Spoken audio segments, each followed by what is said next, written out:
করার জন্য মিথিলায় এক মহাযজ্ঞ আরম্ভ করলেন। কি অদ্ভুত সংযোগ মহারাজ!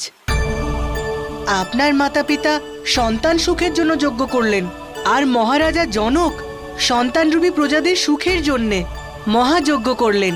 আমার আর সীতার মিলন গাথা আমাদের জন্মের আগেই রচিত হয়ে গেছিল।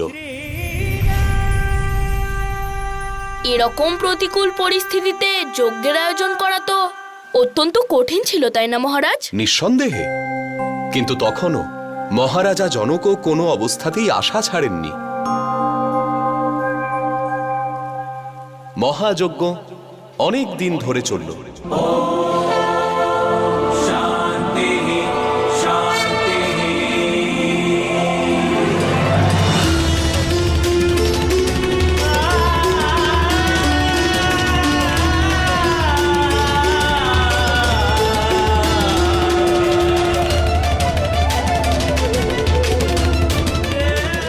মিথিলাবাসীদের অবস্থা দিনকে দিন খারাপ হয়ে যাচ্ছিল,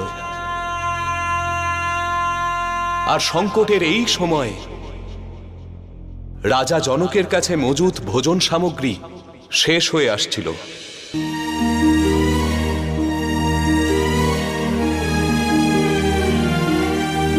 আকাশ যেন করুণায় চোখের জল ফেলতে ভুলে গেছিল।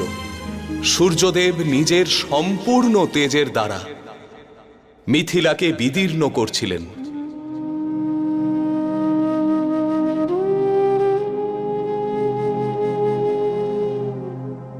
মহারাজ, ভাড়ার ঘরে প্রজাদের দেবার জন্য অন্যের একটি দানাও আর অবশিষ্ট নেই।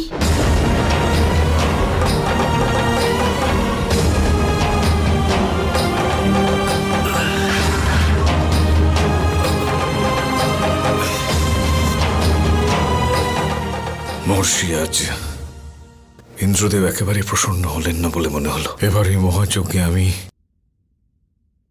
আর কি আহুতি দিতে পারি আমায় একটু বলুন না। ভূমি শোধন মহারাজ।